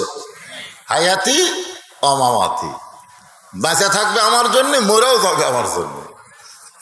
কিন্তু এরা বাতিলের সঙ্গে আপোষ করবে না, আপোষ করবে না। এক নম্বর নামাজ, একটু মনোযোগ দিবেন। এই নামাজ সম্পর্কে আল্লাহর নবী সবচাইতে কঠোর। রাসূল বলেছেন, লা সালাত আলা ঈমানা, যার নামাজ নাই তার ঈমান। মানে যেখানে আমি থামবো পরকার কথা আপনারা কবেন, তাহলে ওয়াজ বুঝতে সুবিধা হবে। আল্লাহ রাসূল বলেছেন, লা সালাত আলা দীন, যার নামাজ নাই তার ধর্ম। বাইনাল আবদি ওয়াল কুফরি তারকুস সালাত, বান্দার কাফেরের মধ্যে পৃথক করার জিনিস তার নামই হলো নামাজ। যারা নামাজ পড়বে তারা হবে বান্দা, আর যারা নামাজ পড়বে না তারা হলো কাফের। আল্লাহ রাসূল আরো কঠোর হয়ে বলতেছেন, মান তারাকা সালাতু মুতাম্মিদান ফাকাদ কাফারা, ইচ্ছা করে একটা ওয়াক্ত নামাজ যারা বাদ দিল তারা আল্লাহর সঙ্গে কুফরি করলো। কেমন করে ঘুমাও তুমি, ফজর করে কাজা, এমনও তো হতে পারে তোমার জোহরে জানাজা। এই যুবকেরা, অধিকাংশ যুবক 3টা পর্যন্ত খেলা দেখে বিশ্বকাপে, আর সালাত খায়রুন শোনার পরে ইয়ার নাই, ইয়ার নাই। কোথায় রে যুবক? যৌবন বয়সে ইবাদত আল্লাহ পছন্দ। এই নামাজ সম্পর্কে রাসূল বলেছেন, 7 বছর থেকে নামাজের তালিম দিবে। কিভাবে নিয়ত বান্ধা লাগবে, কিভাবে হাত বান্ধা লাগবে, কিভাবে রুকু করা লাগবে, কিভাবে সিজদা করা লাগবে, কোন নামাজ কয় রাকাত, এই তালিম দিবে 7 বছর বয়স থেকে। আর 10 বছর বয়স থেকে তাকে জোর করে নামাজ ধরাতে হবে। এই নামাজ সম্পর্কে লাস্টে আল্লাহ বলেছেন, ইন্নাস সালাতা তানহানিল ফাহশাই ওয়াল মুনকার, একমাত্র নামাজই পারে মানুষকে যাবতীয় খারাপি থেকে, ফাহিশা থেকে বাঁচায় দিতে। জোরে করে সুবহানাল্লাহ। এখন যারা চিন্তা করতেছে, হুজুর মসজিদ তো একতলা থামাকে 5 ওয়াক্ত লোকই হয় না, কিন্তু আমরা দোতলা করতেছি জুম্মার নামাজের জন্য। জোরে কোন কি নামাজের জন্য? কথা কয় না, জুমার নামাজের জন্য দোতলা। তা আমরা যারা জুম্মার নামাজ পড়ে, আমাদের খবর কি? 5 ওয়াক্ত পড়ে না, খালি জুম্মার নামাজ পড়ে, তাদের খবর আছে। এই খবর শুনবেন না? আল্লাহর দয়ার কোনো শেষ আছে? লা তাকনাতু মির রাহমাতিল্লাহ, ইন্নাল্লাহা ইয়াগফিরুয যুনুবা জামিআ ইন্নাহু হুয়াল গাফুরুর রহিম। আল্লাহ বলেছেন, আমার রহমত থেকে তোমরা নিরাশ হয়ো না। তোমরা যত পাপ করো, আমার দয়া তার চাইতে অনেক বেশি। জোরে কোন সুবহানাল্লাহ। হাসরের ময়দানে আল্লাহ বলবেন, যারা 5 ওয়াক্ত নামাজ পড়ো নাই, শুধু জুমার নামাজ পড়েছ, সবার শেষে এসে আগে গেছো, মানে আসছে সবার শেষে, আবার গেছে সবার আগে। মানে ওর মতন লেট পার্টি নাই, ওর মতন ফার্স্ট পার্টি নাই, মানে আসবি শেষে যাবি আগে। এই সমস্ত জুমার নামাজীদেরকে আমি আল্লাহ জান্নাত দিয়ে দিলাম, আমি আল্লাহ জান্নাত দিয়ে দিলাম, তোমরা জান্নাত যাও। তখন 5 ওয়াক্ত নামাজীরা চিন্তা করে দেবে, কে রে আমরা এত কষ্ট করে 5 ওয়াক্ত বললাম, আমাদের কথা আল্লাহ বাদ দিয়ে থিয়ে খালি জুম্মা পার্টি জান্নাত দিল। এই জুম্মা পার্টিরা জান্নাত পাওয়ার কথা শোনা যায়, খুশি হবি ভাই, কষ্ট করে ফজর জোহর পড়ার দরকার হয়নি রে, খালি জুম্মা মারছি, শেষে যায় আগে যাচ্ছি, আল্লাহ দয়া করে জান্নাত দিল, চলো যাই। জান্নাতের কাছে গিয়ে দেখবে জান্নাতের দরজা বিশাল একটা তালা, এইরকম একটা তালা ঝুলানো আছে। জুম্মা পার্টি বলবে আল্লাহ আপনি আমাকে জান্নাত দিলেন কিন্তু তালা কেন? আল্লাহ বলে চাবি তোদের কাছে আছে, খুঁজে দেখ, চাবি তোদের কাছে আছে। তখন ওরা খুঁজবি, সব খুঁজবি, খুঁজে দেখবে একটা চাবি আছে, কয় মাশাআল্লাহ চাবিও আছে রে। তো চাবি তালার মধ্যে ঢুকবে ঠিকই কিন্তু ঘুরবি না, তালার মধ্যে চাবি ঢুকছে কিন্তু চাবি ঘরে না। জুম্মা পার্টি বলবে আল্লাহ তালার মধ্যে চাবি ঢুকলো কিন্তু চাবি যে ঘরে না। আল্লাহ বলে তালার মধ্যে 5টা দাগ আছে, তোর চাবির মধ্যেও 5টা দাগ থাকা লাগবে, দাগে দাগে মিল পড়বে, কুট্টুস করে তালা খুলে যাবে, দাগে দাগে মিল পড়বে। আগে দেখ তো তোর চাবির মধ্যে দাগ আছে কিনা। আল্লাহ আমার চাবি তো তেল তেলা, কোনো দাগ নাই। আল্লাহ কয় ফজর জোহর আসর মাগরিব এশা এই 5টা দাগ থাকা লাগবে রে, দাগ না থাকলে তো কাম হবে না। তো কয় না আল্লাহ আমার চাবির তো দাগ নাই। তাহলে ঘুরেও লাভ নেই, কারণ দাগে দাগে মিলে পড়বি যে তালাও খুলবি না। তাহলে আমরা এখন কি করবো? আল্লাহ কয় তোরা জান্নাত দেখে ফেরত আয়। যারা জুম্মার নামাজ পড়ে 5 ওয়াক্ত পড়ে না, এরা জান্নাত দেখবার পারবি কিন্তু ঢুকবার পারবি না। এখন দোতলা বানাচ্ছেন রে জুম্মা পাঠে, একটু মনোযোগ দিয়ে শুনতে হবে। 1 নম্বর নামাজ, এই নামাজটা পুরুষের জন্য আমি আলোচনা করতেছি, নারীদের জন্য কিন্তু 1 নম্বর নামাজ না। নারীদের জন্য 1 নম্বর হলো পর্দা। ধরে কোন 1 নম্বর কি? পুরুষের নেক আমলের মধ্যে 1 নম্বর নামাজ না থাকলে তার কি নাই? ইমানই নাই। আর নারীদের জন্য 1 নম্বর নামাজ না। আমার মায়েরা যারা পর্দার অন্তরালে বসে আছেন একটু মনোযোগ দিয়ে শুনতে হবে। আপনারাও বগুড়ার মা, আমিও বগুড়ার সন্তান, মনে কষ্ট নেবেন না। আমি নারীদের বিরুদ্ধে কোনো ওয়াজ করি না। পর্দা জোরে কোন কি? নারীদের যদি পর্দা না থাকে একটা ইবাদত আল্লাহর দরবারে কবুল হবে। কতগুলো মেয়ে মানুষ দাঁড়ায় আছে দরজায়, কতগুলো মেয়ে মানুষ দরজায় দাঁড়িয়ে আছে। যে বাড়ির দরজায় দাঁড়িয়ে আছে ওই বাড়িটা হলো ফাতেমার বাড়ি। ধরে বলেন কার বাড়ি? যে ফাতেমার সম্পর্কে রাসূল বলেছেন সাইয়্যিদাতুন নিসায়ে আহলিল জান্নাত, খাতুনে জান্নাত ফাতেমাতুজ যোহরা। সুবহানাল্লাহ। আল্লাহ রাসূল বলেছেন কে রে রাস্তার দাঁড়ায় থাকেন কেন ভাইজান? ভিতরে নামেন, নামেন। রাস্তার দাঁড়ায় থাকা লক্ষণ ভালো? নামেন, ভিতরে নামেন। মুরগির তলে ডিম দিছে 12টা, বাচ্চা হচ্ছে 10টা। এখন চিন্তা করে কে রে 12 ডিম দিলাম 10টার বাচ্চা হলো, ব্যাপার কি? পরে খোঁজলে শুনেছে বুদ্ধিজীবী কইছে যে 10টা ডিম মুরগির বুকের তলে ছিল, এই 10টা ডিম উষুম পাচ্ছে, আর উষুম পাওয়ার পরে বাচ্চা হচ্ছে, আর এই 2টা খালি সাইড মারছে। তো এই সামিয়ানার নিচে হলো মুরগির বুকের তলের মতো। জোরে কোন কথা ঠিক কিনা? আর রাস্তাঘাট এগুলো হলো সাইড মারা। তা আপনারা বলেন তো ওই যে 2টা ডিম যে বাচ্চা হয়নি, এই 2 ডিম কি সিদ্ধ করে খাওয়া যাবে? ওই 2 ডিম কি ভাজা খাওয়া যাবে? ওই 2 ডিম যেখানে মানুষজন বসে আছে ওটা ভাঙ্গা যাবে? খালি গন্ধ। আমি বলবো যেন রাস্তা চলাচলের জায়গা, রাস্তা খারাপ হওয়ার জায়গা না। রাস্তা চলাচল করার জন্য যারা আছেন মাস করে বসবেন। আল্লাহর বান্দার একটু মনোযোগ দিয়ে শোনেন। যেই দরজায় কতগুলো মেয়ে মানুষ দাঁড়িয়ে আছে, আমার মায়েরা আপনাকে পর্দার 10টা মিনিট ওয়াজ করি, তারপর আবার নামাজের ওয়াজ আসবে, তারপরে কুরবানির ওয়াজ হবে, তারপরে রমজানের ওয়াজ হবে। আজকে কিন্তু এই ওয়াজের পরে আমার কোনো ওয়াজ নাই। এর আগে যত ওয়াজ করছি এখানে ওয়াজ করে আর এক জায়গায় যাওয়া লাগছে, কিন্তু আজকে আর যাওয়া লাগবে না। না ফজর বলতো না, আপনাকে যতক্ষণ বুঝান যায় এই সূরা কাউসার নিয়ে আপনাদের সামনে আলোচনা হবে। ভাইজান তো এখন ঘরের দরজা বন্ধ, মেয়েরা দরজায় দাঁড়িয়ে আছে। এমন সময় দেখে দরজার সামনে ছোট্ট একটা বাচ্চা দৌড়াদৌড়ি করতেছে।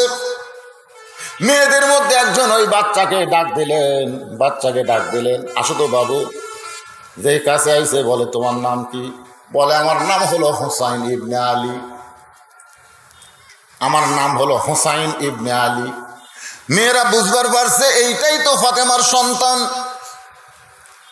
মেয়েরা বলতেছে, বাবা আমরা তোমার মায়ের সঙ্গে একটু দেখা করবার চাই। তোমার মা হলো জান্নাতি নারীদের নেত্রী, এই জান্নাতি নারীদের নেত্রীর সঙ্গে আমরা একটু দেখা করবার চাই। হোসেন বলতেছে, আপনাদের কোনো চিন্তা নেই।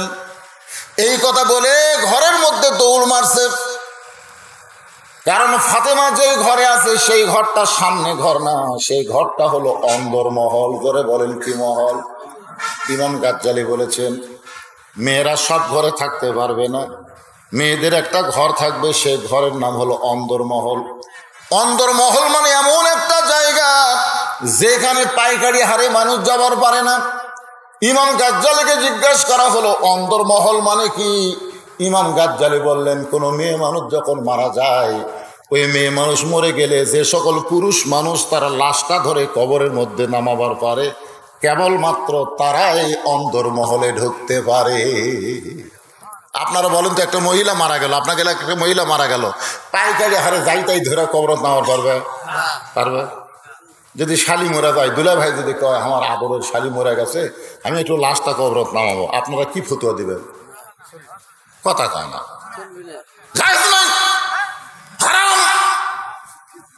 দুলা ভাই খালি মুচকে আসে, কেরে মরিয়া গেছে, শালির লাশ ধরে কবরত নামাবো, তাই যদি হারাম হয়, তাহলে জেতা থাকতে তো আমার হুন্ডার পাশে চড়া ফিল্ডিং মারলো, তখন তো এক শালা হারাম করলো না রে। কারণ এখনকার হুন্ডার সাইজ কি, দুলা ভাই থাকে দোপার মধ্যে, বুঝলেন, আর শালি থাকে উঁচার উপরে। হ্যাঁ, হুন্ডার সাইজ দেখেননি? টাঙ্কি উঁচে, মাঝখানে দোপা, তারপরে উঁচে। এরা দুলা ভাই কি জন্য কিনছে? জুয়ান শালিক পাশে নিবি, শালি দুলা ভাইয়ের ঘাড়ের উপর হাত দিবি, আর ওই একটা আন্দাজে আরাম পাবি। জোরে কোন কথা ঠিক কিনা? হাইড্রোলিক ব্রেক ধরলে যে শালি আমাকে চাপা ধরছে, দুলা ভাই এত দূরে মোটর সাইকেল চালো না, দুলা ভাই পড়ে যাবো। যে শালি আমাকে চাপা ধরলো আর মরে গেল, ওই লাস্ট ধরে নামান যাবি না? তখন একজন বলতে, ভাই এটা বাংলাদেশ রে, বাংলাদেশে বাঁচতে হালাল হলে মরলে হারাম হয় রে, মরলে হারাম হয়, মরে গেলে 5 কাপড়, আর কথা থাকলে একটা অন্না পর্যন্ত বুকের ওপর নাই, গলার মধ্যে দিয়ে মাফলা বানা। আপনাকে এলাকার মেয়েরা ভালো। আল্লাহর বান্দার একটু মনোযোগ দিয়ে শোনেন। হোসাইন দৌড়ে যখন মায়ের ঘরের দরজার দিকে, একটা ঘর ডাঙ্গায় যখন মায়ের ঘরের দিকে যাচ্ছে, ওই ঘরে হযরত আলী আল্লাহর কোরআন তেলাওয়াত করতেছে।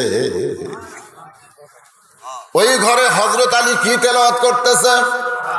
ইন্নামাল মুমিনুনা আল্লাযীনা ইযা যুকিরাল্লাহু ওয়াজিলাত কুলুবুহুম ওয়া ইযা তুলিয়াত আলাইহিম আয়াতুহু যাদাতুহুম ঈমানা ওয়া আলা রাব্বিহিম ইয়াতাওয়াক্কালুন।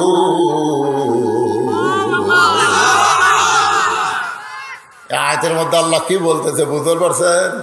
হ্যাঁ, হায় হায় রে, মুমিন কারা? পাইকারি হারে সকলেই মুমিন হতে পারবে না। মুমিনের 1 নম্বর বৈশিষ্ট্য হলো তারা যখন আল্লাহর জিকির করবে, এই জিকির করার কারণে তাদের অন্তরের মধ্যে কম্পন সৃষ্টি হবে, আর সেই জিকিরের নাম হলো আল্লাহর কোরআন। মুমিনদের 2 নম্বর বৈশিষ্ট্য হলো এই কোরআন যখন তারা তেলাওয়াত করবে, এই তেলাওয়াতের কারণে আল্লাহ তাদের ঈমান বাড়ায় দিবে। মুমিনদের 3 নম্বর বৈশিষ্ট্য হলো এই কোরআনের সঙ্গে সম্পর্ক রাখার কারণে মুমিন কেবলমাত্র একমাত্র আল্লাহর প্রতি ভরসা করবে, অন্য কারো দিকে মুমিনের খেয়াল থাকবে না। মুমিনের খেয়াল শুধুমাত্র কার দিকে? আরো করে কোন কার দিকে? এখনই আসর নামাজ পড়ছে, এখনই মুমিন। ওরা জমির ধান দেখবার গেছে, যা দেখে ওপর জমির পানি আছে, নিচে পানি নাই। চিন্তা করতেছে আমার জমির পানি নাই, ওপরে পানি চলমল করতেছে। মুমিন চারিদিকে তাকাছে, মুমিন চারিদিকে তাকায়, কেউ নাই। আস্তে করে বসে ওই হাত দিয়ে আল কেটে দিস দিয়ে ওই পানি দিয়ে হাত ধোছে। মুমিন হাত ধুয়ে আমার উপর দিকে উঠে চারিদিকে তাকাই করছে, আলহামদুলিল্লাহ কেউ দেখেনি। মুমিন তুমি, মুমিন তুমি চারিদিকে দেখাচ্ছ। আজকে বাংলাদেশের মুসলমান চারিদিকে দেখে, আল্লাহর দিকে খেয়াল নাই। ধরে কোন কথা ঠিক কিনা? আল্লাহর দিকে খেয়াল থাকলে 1300 টাকার গ্যাস হঠাৎ 1800 টাকা হতো না। ধরে কোন কথা ঠিক কিনা? আল্লাহর দিকে খেয়াল থাকলে এই হারে জিনিসপত্র দাম বাড়ত না।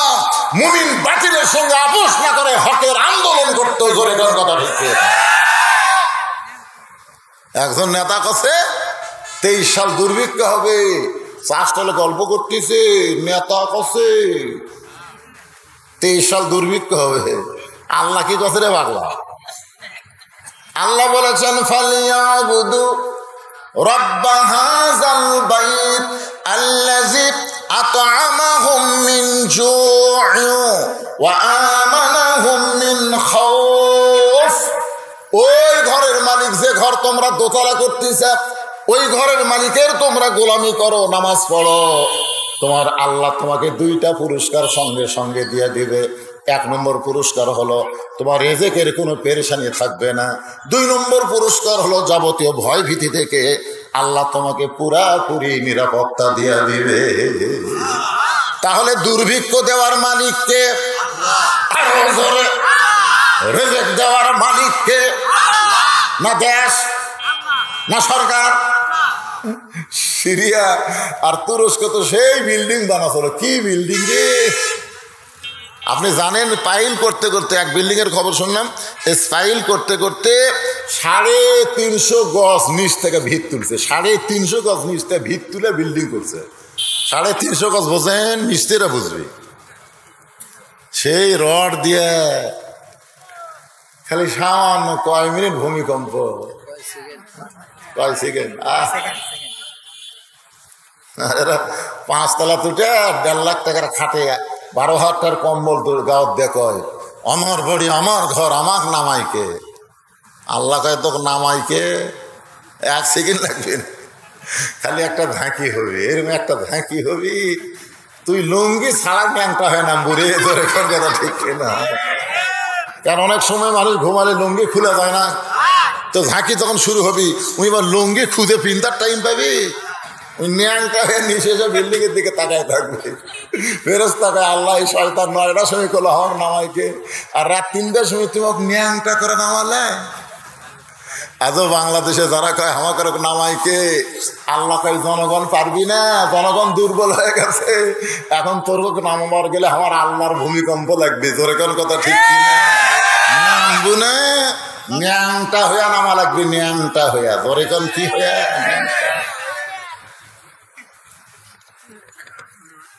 একটু মনোযোগ দিয়ে শুনবেন, রেজেকের মালিককে। ওই ঘরের মালিকের নামাজ পড়েন, 5 ওয়াক্ত নামাজ জামাতে আদায় করেন। আল্লাহ বলেছেন কোনো ক্ষুধা রাখবো না, রেজেকের পেরেশানি তোমার করা লাগবে না, এবং যাবতীয় ভয় ভীতি থেকে আমি আল্লাহ তোমাদেরকে নিরাপত্তা দিয়া দিব। হযরত আলী, এই তোর কি ব্যারাম ধরছে?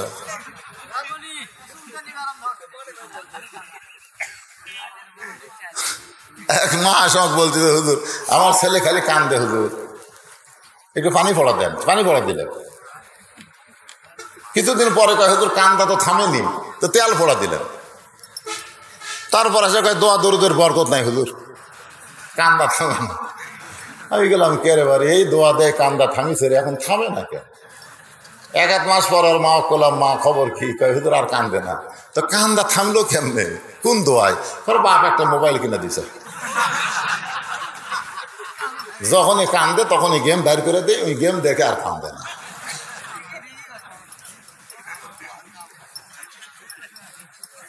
আমি কইলাম কে রে, দোয়া দরুদ দিয়ে কান্দা থামিচ্ছে না, মোবাইল দিয়ে কান্দা থামে। আমি ওই মাকে বললাম, মা আপনি সত্যি করে বলেন তো আপনার এই ছেলে কি এমনি এমনি হয়েছে না সিজার করে হয়েছে? তখন বলতেছে হুজুর এ কথা কেন? আমি একটু বলেন তো। না হুজুর সিজার করে। ও তাহলে ঠিক আছে, এরা সিজার করা সিজার করা বাচ্চারা তো 2 দিন পরে হবে রে, 2 দিন পরে তো এমনি দুনিয়াতে আসবে। কিন্তু ডাক্তারের কাছে দেখাবার কাছে ডাক্তার টাকা খাওয়ার জন্য বলতেছে বেকা হয়ে আছে, তেড়ে হয়ে আছে, পানি কমে গেছে, এখন পেট কাটা ছাড়া বুদ্ধি নেই। 2 দিন আগে পেট কাটা থেকে ওর ঘুমই ভাঙেনি। এখন ওর ঘুম ভাঙাবার গেলে কি করবি, পা ধরে এরকম ঘুর ঘুর করে ঘুরাই, ঘোরানোর পরে মাথাতে একটা ঝাঁকি খাই, চিৎকার দেয়, কান্দা ওঠে।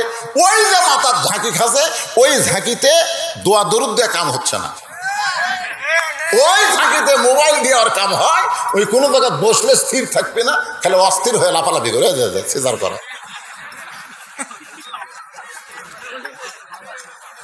যদি যাবার চাষ এখনই যায়।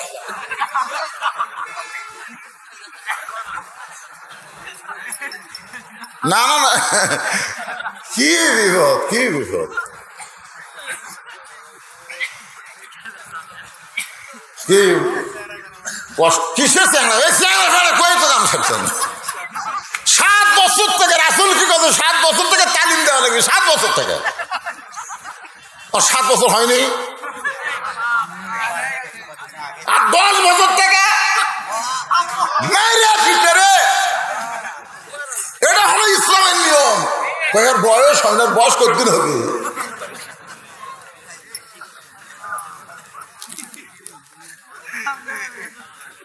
মনে কষ্ট নিয়ে না, আপনারা বগুড়ার লোক, আমি বগুড়ার সন্তান। আমি কি ঢাকাত গেছি যে আমার তেনা মেনা করে ওয়াজ করা লাগবে?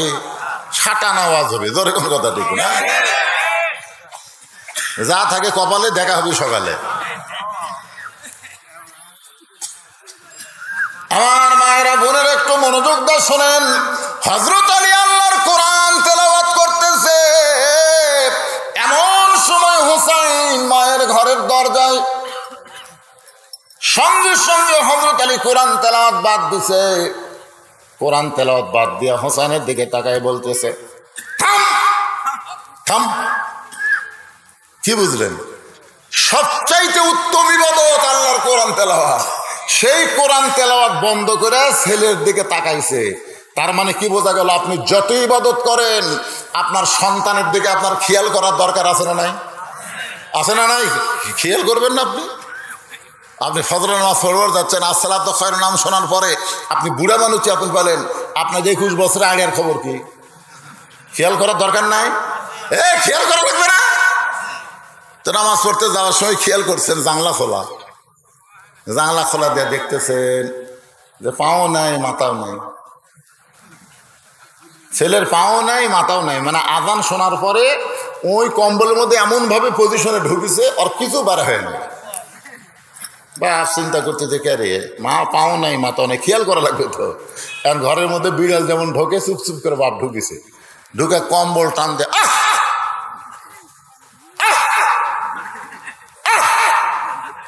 বেটা লাভ দেটা বলতেছে, আব্বা আহ আহ করতেছেন কেন? বলে আ করার কারণ হলো কম্বলের তলে তোর সাইজ, আর সকালে বেলা সাইড ঠিবে কুত্তের সাইজ, একই সাইজ।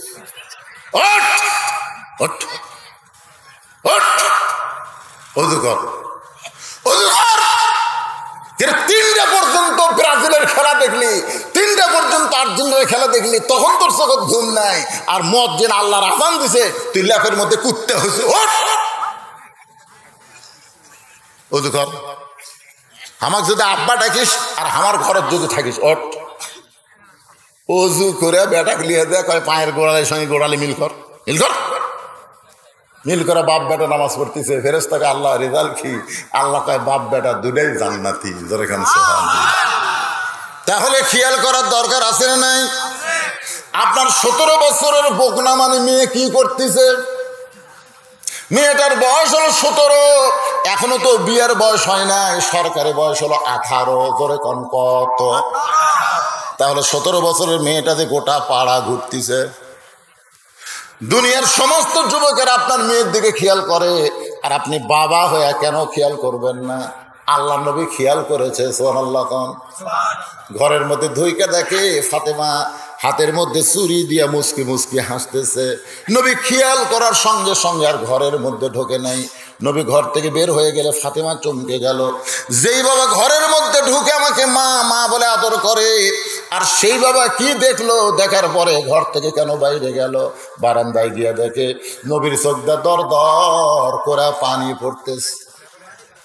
ফাতেমা বলে, বাবা কি জন্য আপনি এমন করে কাঁদেন? আল্লাহ নবী খেয়াল করে বলতেছে, মা যে দুনিয়াতে সাজবে মা, আল্লাহ তার আখিরাতের সাজ কমায় দিবে। সঙ্গে সঙ্গে ফাতেমা হাতের দুইটা চুরি খুলে মাটিতে ফেলে দিলেন। মাত্র 9 বছরের ফাতেমা। নবী দৌড়ে গিয়ে চুরি দুইটা করে জামার পকেটের মধ্যে ঢুকাই দিলেন। ফাতেমা বললেন, বাবা যে চুরি হাতে দেওয়ার কারণে আপনি খেয়াল করে ভিতরে না ঢুকে বারান্দায় কানলেন, সেই চুরি কেন পকেটে ঢুকাইলেন? আল্লাহ নবী বলে, ফাতেমা তোকে তো আমি খেয়াল করি মা। জোরে কর সুবহানাল্লাহ। আয় তুই আমার কাছে আয়। এই কাছে গেছে নবী বলতেছেন, ফাতেমা একদিন তোর নাকে নাক ফুল পরায় দিব, একদিন তোর কানে কানের দুল পরায় দিব, একদিন তোর গলায় মালা পরানো হবে। ফাতেমা বলে, বাবা সেই দিন কবে? আল্লাহ নবী বললেন, যেদিন তোমার বিবাহ হবে। ও ফাতেমা, মেয়েরা কেবলমাত্র একজন পুরুষের জন্য সাজতে পারবে মা, সেই পুরুষটা হলো তার স্বামী। স্বামী ছাড়া অন্য কোনো পুরুষের জন্য মেয়েরা সাজতে পারবে না। তাহলে আপনার মেয়ের দিকে খেয়াল করার দরকার আপনার আছে না নাই? জোরে করে আছে না নাই? ছেলের দিকে খেয়াল করার দরকার আছে না নাই? ছেলে সারাদিন 4G 5G মোবাইল নিয়ে ঘুরতেছে, ওই কি করতেছে? আপনি মনে করছেন আপনি বাবা জান্নাতে যাবেন? আল্লাহ কোরআনে বলেছেন, ওয়াকালাল্লাযীনা কাফারু রব্বানা আরিনাল্লাযাইনি আদাল্লানা মিনাল জিন্নি ওয়াল ইনসি নাজআলহুমা তাহতা আকদামিনা লিয়াকুনা মিনাল আসফালিন। আল্লাহ ওই সকল সন্তানদেরকে বলবে যারা ফ্রি পাবজি আর ফ্রি ফায়ার খেলছে, পাবজি আর ফ্রি ফায়ার খেলছে, নামাজের আযান দিলে আর গোল মিটিং করছে, এই জান্নাতে যা, এই জান্নাতে যা। তখন ওরা বলবে, আল্লাহ আমাকে জান্নাত দেওয়ার আগে আমাকে বাপক ডাক দেন, বাপক ডাক দেন। আল্লাহ তখন এই জাহান্নামী যুবকদের বাবু করে ডাকবে, শোন শোন শোন। তো বেটারা বলতেছে, আল্লাহ আমাকে বাপগুলো শুতে দেন, শুতেন। আল্লাহ তখন বলে, সুত। তার সমস্ত বেটার বাপেরা সুতপি, বেটারা বলবে, আল্লাহ মানে মুখের উপর পাও দিয়ে, মুখের উপর মুখের উপর মুখের উপর পাও দিয়ে আমরা জাহান্নামে যাব। এই বাপের মুখ থাকতে আমাদেরকে দুনিয়াতে কিছুই বলেনি, না বলার কারণে আমরা খারাপ হয়ে গেছি। কোরআনের আয়াত। বাবা তুমি কি মনে করতেছ তুমি হজ করে হাজি হয়ে জান্নাতে যাবা, আর তোমার ছেলে আগের মতন গোটা পাড়া ঘুরবে, তোমার মেয়ে বকনার মতন গোটা পাড়ার যুবকদের মন নষ্ট করবে? সন্তানের দিকে খেয়াল করার দরকার আছে না নাই? হযরত আলী কোরআন শরীফ পড়া বাদ দিয়া হোসেন দিকে খেয়াল করবে। থাম থাম। হোসেন থেমে গেছে। আলী বলতেছে, বাইরে খেলাধুলা করতেছিলি ভালো কথা, কিন্তু ঘরের ভিতরে ঢুকে তোর মায়ের ঘরের দরজায় কেন? হোসাইন বলতেছে, বাবা বাহিরে কতগুলো মেয়ে মানুষ আমার মায়ের সঙ্গে একটু দেখা করবার চায়, আমার মা দেখা করার অনুমতি দিবে কিনা, সেই অনুমতি নেওয়ার জন্য আমি মায়ের ঘরে ঢুকতেছি। হযরত আলী বলতেছেন, তোর বয়স কত? তুই যে তোর মায়ের ঘরে ঢুকতেছিস, তোর বয়স কত? হোসাইন বলতেছে, বাবা আমার বয়স কত আমি জানি না, আপনি ভালো জানেন। আলী বলতেছে, এই জন্যই তো তোরে থামাইছি। জোরে কারণ সুবহানাল্লাহ। এই জন্যই তোরে থামাইছি, কারণ বর্তমান তোর যে বয়স চলতেছে, এই বয়সে যখন তখন মায়ের ঘরে ঢুকতে পারবি না। তুই মায়ের ঘরে ঢুকতে গেলে তোর মায়ের অনুমতি লাগবে। দরজার মেয়েদের অনুমতি নেওয়ার আগে তুই তোর মায়ের ঘরে ঢুকতে পারবি কিনা তার অনুমতি আগে নেওয়া লাগবে। তুই দৌড়ে যায় দরজা খুলে ঢুকবি? সুবহানাল্লাহ কর না। এখান থেকে কি প্রমাণ হলো, ছেলে যখন একটু বেশি বয়স হবে মায়ের ঘরে ঢুকতে গেলে মায়ের অনুমতি লাগবে। আবার মেয়ে যখন বড় হবে, বাবা যদি মেয়ের ঘরে ঢুকতে যায় তাহলে মেয়ের কিন্তু অনুমতি লাগবে। আল্লাহ আমাকে ছেলে দেয়নি। ভাইরে সোনার ভাইরা, তোমরা গল্প বন্ধ করো তো।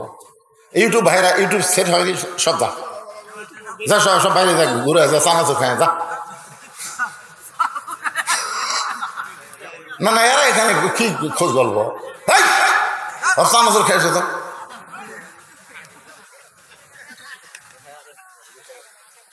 এই মনোযোগ দেখ, সেট হয়নি, এটা সেট হয়নি তো, সেট তো হয়ে গেছে, আর গল্প কি? একটু মনোযোগ দেখ, কথাগুলো খেয়াল করবেন। বয়সের কথা খেয়াল করবেন।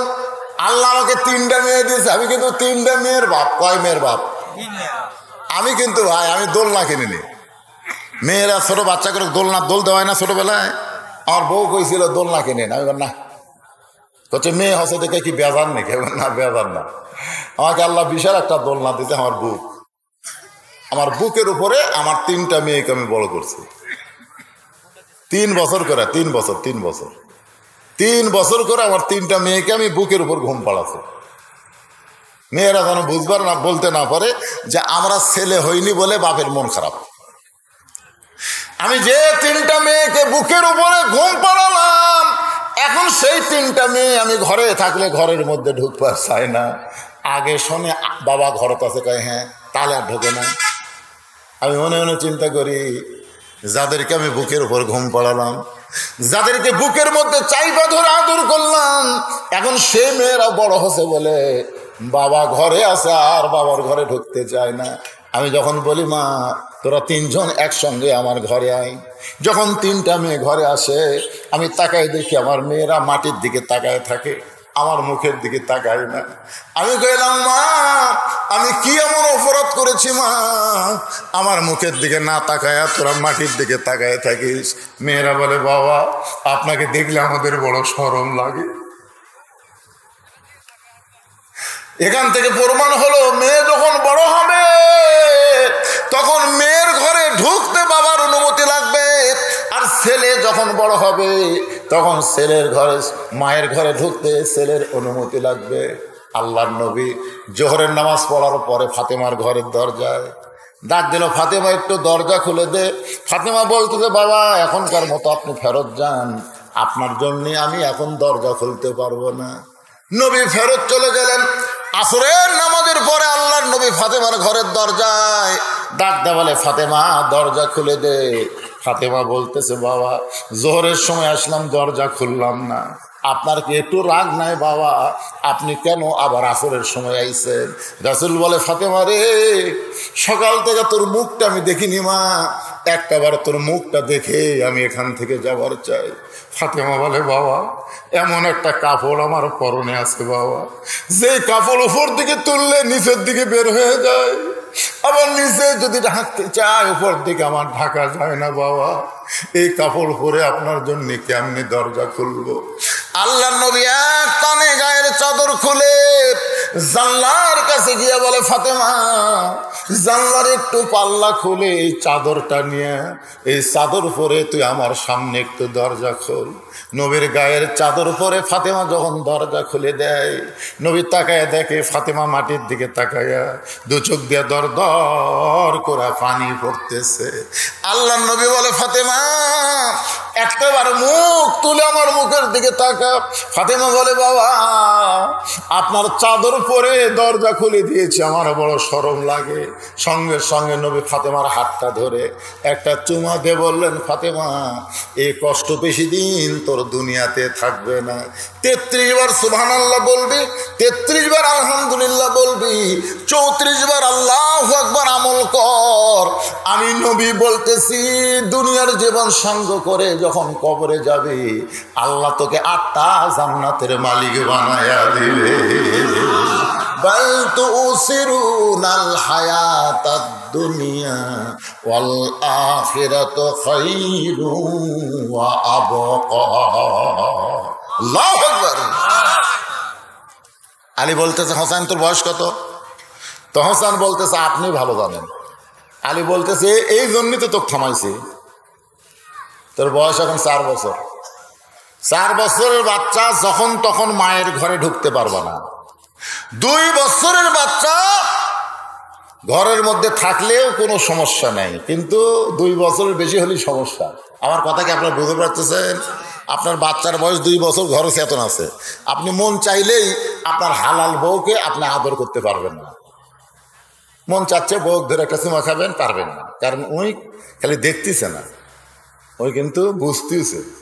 ওই বাইরে এসে খবর পরে আব্বা তাই মাছ চাপা ধরছিল রে।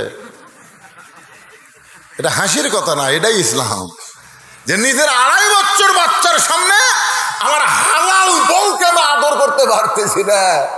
আর কি বাংলাদেশ আমরা পেলাম! 14 ফেব্রুয়ারির নামে কলেজ ভার্সিটি পার্কে মানে কাটি মেশে কুত্তের মতন জোড়া লেগেছে। জোরে কোন কথা ঠিক কিনা?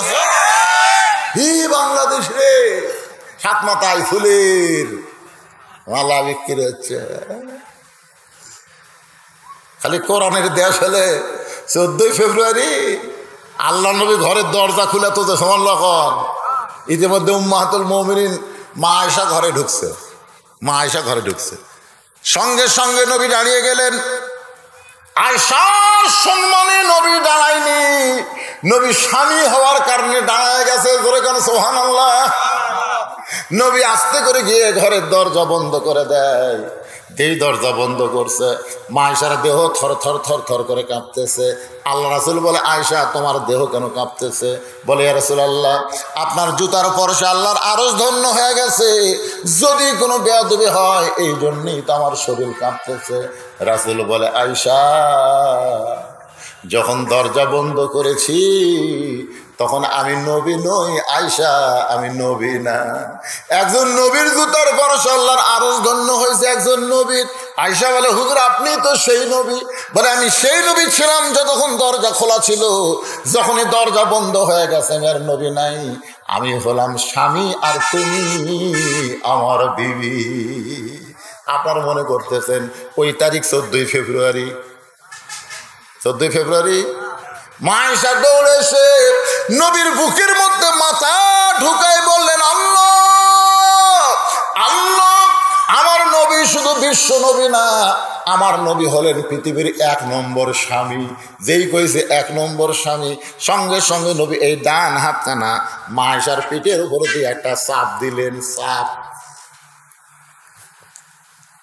পিঠের উপর একটা চাপ দিলেন, বউকে বুকের মধ্যে নিয়ে ডান হাতে একটা চাপ দেন। নবীর সুন্নত। এটা কি আমি করতেছি না নবী করতেছে? তো সুবহানাল্লাহ কোন না কেন? মা তাকুমুর রাসূলু ফাখুযুহু ওয়া মা নাহাকুম আনহু ফান্তাহু। আমার নবী যেটা করেছেন সেটা করা লাগবে রে। নিজের বউ বুকের মধ্যে নিয়ে চাপ দেবে, এইরকম বুকের মধ্যে নিয়ে বাম হাতে লয়, খবরদার বাম হাতে টান দেন না, ডান হাতে চাপ। যেই চাপ মারছে সঙ্গে সঙ্গে আল্লাহ জিবরাইলকে ডাক দেয়, বলে, জিবরাইল আর দেরি করিস না রে, তাড়াতাড়ি নবীর কাছে কোরআনের আয়াত নিয়ে যা। জিবরাইল বলতেছে, ইয়া আল্লাহ, আমি তো নবীর কাছে 24,000 বার গেছি। সুবহানাল্লাহ। এইভাবে তো কোনোদিন বলেন নাই। কি হচ্ছে? আল্লাহ ডাক দেয়, বলে, জিবরাইল নবী ঘরের মধ্যে যে আমল করতেছে এ আমলের কারণে আমি আল্লাহর আরশ পর্যন্ত খুশি হয়ে গেছে। নবী ঘরের মধ্যে কি আমল করতেছে? নামাজ পড়িচ্ছে, সেজদাত আছে, কোরআন শরীফ পড়তেছে, আল্লাহর আরশ খুশি হয়ে গেছে। নিজের বউ বুকের মধ্যে নিলে আল্লাহর আরশ খুশি হয়। জানলা খুলে থুয়া না বন্ধ করা? এ কথা কয় না, খুলে না বন্ধ করা। নিজের বউ বুকের মধ্যে নিচ্ছে, তাও দরজা বন্ধ। আর এই শালারা বিয়েই করেনি, ফাঁকা জায়গা।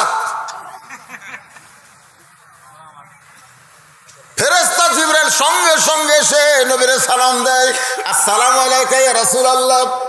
নবী ও সালামের উত্তর দেয়। আয়েশা বলে, হুজুর আমি আপনার বুকের মধ্যে জান্নাতের শান্তি পাচ্ছি। সুবহানাল্লাহ। এই সময় কি আপনাকে সালাম দিল? বলে, জিবরাইল। বলি, এখন জিবরাইল আসার টাইম হলো।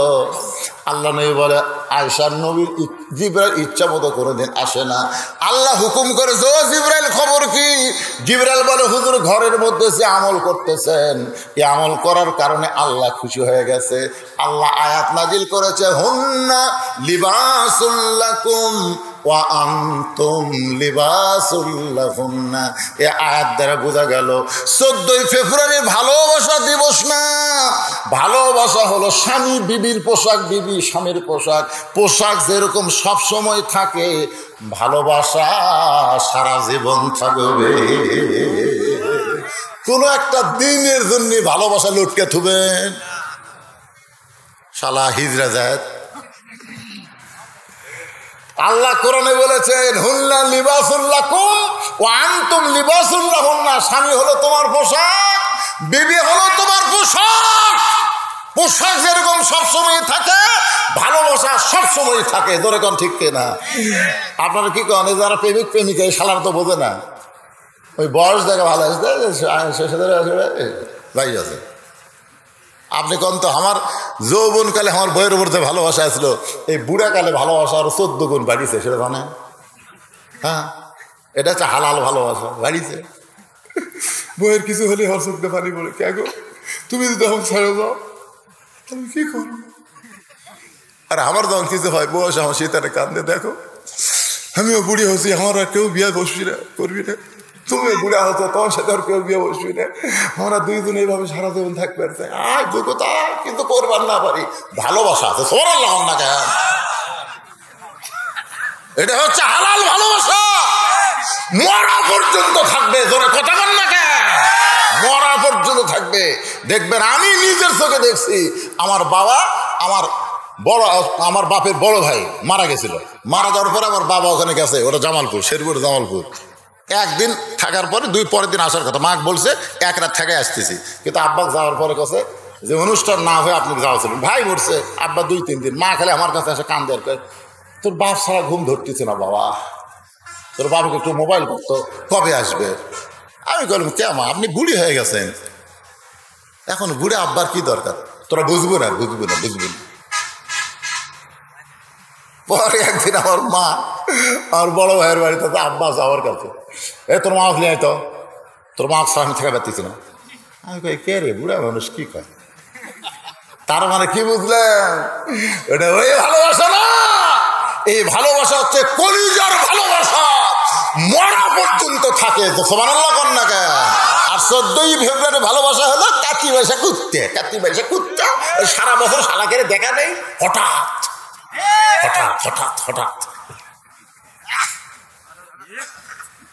কি কথা কি ভুল হয়েছে? ভাই বেঁচে নাই ভালোবাসা আমাকে কমেছে এখন। তো বিশ্বাস করেন, যখন আপনারা ঘুরে হবেন, ভালোবাসা তার এত বাড়বি ভাই। আরে এরা পার্কত যায় ভালোবাসা করে, পার্কত যাস কে? ভালোবাসা করার মন চায়, বিয়ে করো বাবা, মহরণ লগত দিয়ে বিয়ে কর।